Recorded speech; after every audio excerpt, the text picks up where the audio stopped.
નમસ્કાર મિત્રો, આપ જોઈ રહ્યા છો વડોદરા ગુજરાતી ન્યૂઝ.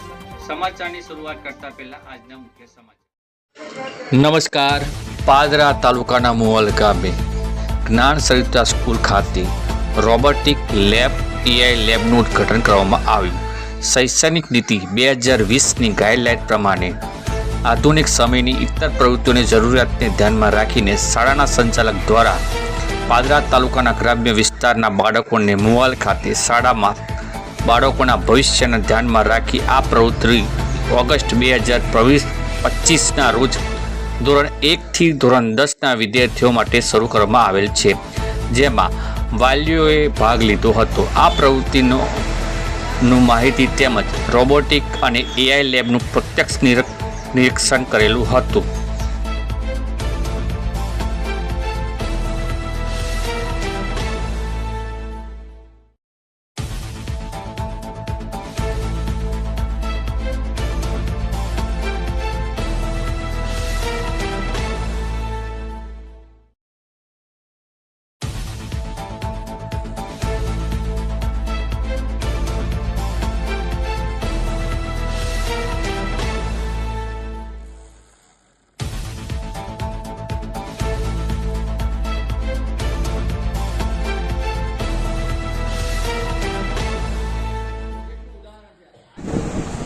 નમસ્કાર, મારું નામ વિહંગ નાયક છે. આજે અમે અહીંયા મુવાલમાં જ્ઞાન સરિતા સ્કૂલમાં હાજર રહ્યા છીએ અને આજે જે પ્રસંગ છે એ રોબોટિક્સ, એઆઈ અને સ્ટેમ લેબ જે છે એનું અહીં ઉદ્ઘાટન કરવામાં આવી રહ્યું છે.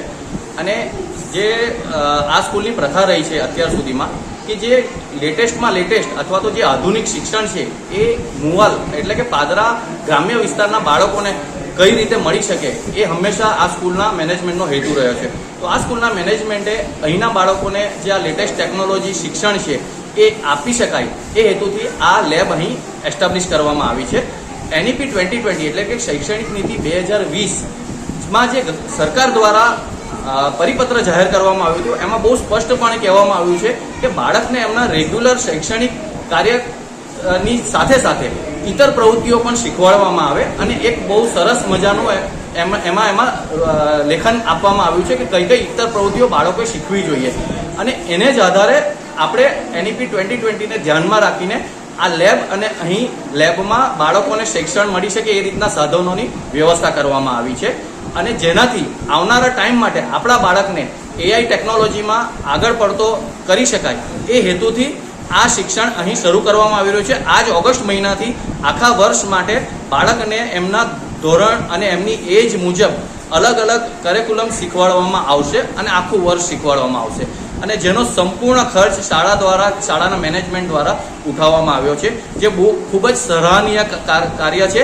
જેથી કરીને આપણા મુવાલ અને આસપાસના કે પાદરા તાલુકાના ગ્રામ્ય વિસ્તારના બાળકોને આનો લાભ મળી શકે ને એ બાળક આપણું જે મોટા શહેરો છે મુંબઈ, રાજકોટ, અમદાવાદ કે દિલ્હી એમાં જે શિક્ષણ મળી રહ્યું છે એ જ પ્રકારનું શિક્ષણ આપણા અહીંના બાળકોને મળે એ આનો હેતુ છે.